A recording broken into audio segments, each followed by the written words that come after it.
mayroong pagkukulang na nakita ang Pangulo, mayroong kapabayaan sa kanilang mga trabaho. Sa dami ng kanyang cabinet member, ay iilan lang yung mapagkakatiwalaan niya. Kumusta na po kayong lahat? Magandang araw po. Alas 6:10 na ng umaga, Sabado. Luzon, Visayas, Mindanao, magandang umaga. At sa mga kababayan natin na nasa ibang panig ng mundo, magandang araw po muli sa inyong lahat.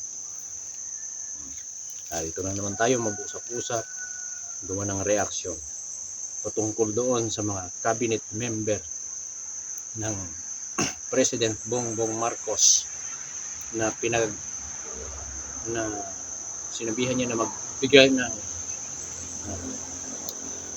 resignation, yung courtesy resignation ng kanyang mga cabinet member.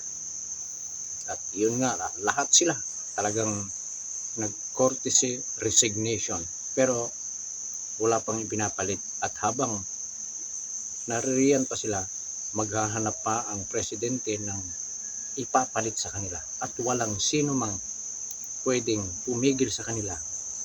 Presidente lamang, sapagkat siya lamang ang may karapatan na manatili pa sila o hindi na. Pero mayroong mga napili na ilan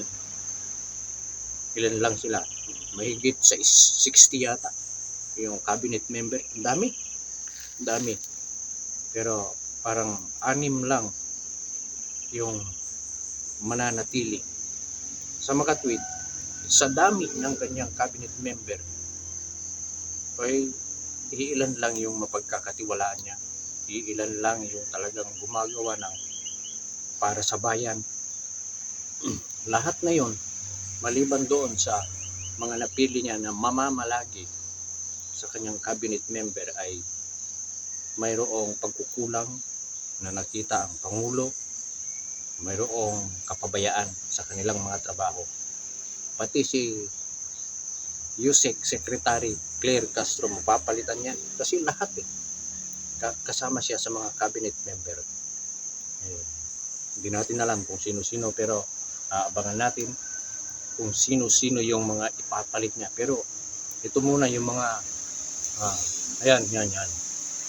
Yung mga nanatili, sila yung mga nanatili, retain cabinet member. Pero yan ay nakita ko lang sa Facebook. Ewan ko kung totoo yan, pero ito, nanood ako ng balita. Kalat na sa balita. Ito, panoorin natin. Hindi lang sa balita pati sa internet, social media. Ayon kay Executive Secretary Lucas Bersamin kanina sa press briefing kasama ang media, 52 courtesy resignation na ang kanilang natatanggap. Umuusad na ang isinasagawang revamp ni Pangulong Ferdinand Bongbong Marcos Jr. para sa gabinete ng kasalukuyang administrasyon. Ngayong hapon, humarap sa media si Executive Secretary Lucas Bersamin at inilabas ang mga inisyal na pangalan ng mga kalihim na magpapatuloy sa kanilang tungkulin.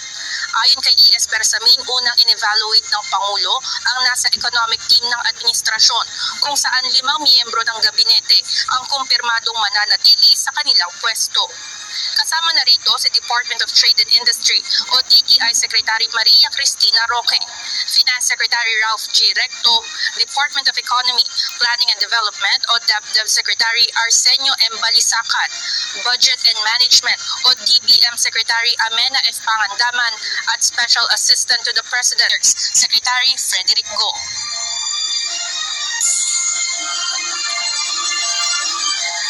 So the President decided to retain these 5 members of the economic team so that... Yan na. Sana malinaw po. Yung mga nakita sa Facebook, tapos yung mga binabalita ngayon sa TV, dito sa YouTube, sa iba't ibang platform, 6 sila. 6 yung nanatili, maritain. Pero yung iba, papalitan lahat. Kasi nga, may nakitang pagkukulang. Pero may mga vlogger ngayon, itong si Munting Tinig TV ng Gagalaiti. Sabi niya, kayong mga DDS dyan, mag-apply na kayo para sa cabinet member.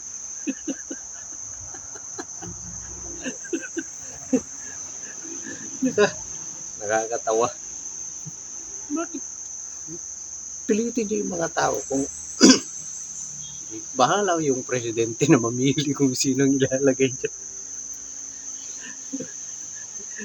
Yung mga tao talagang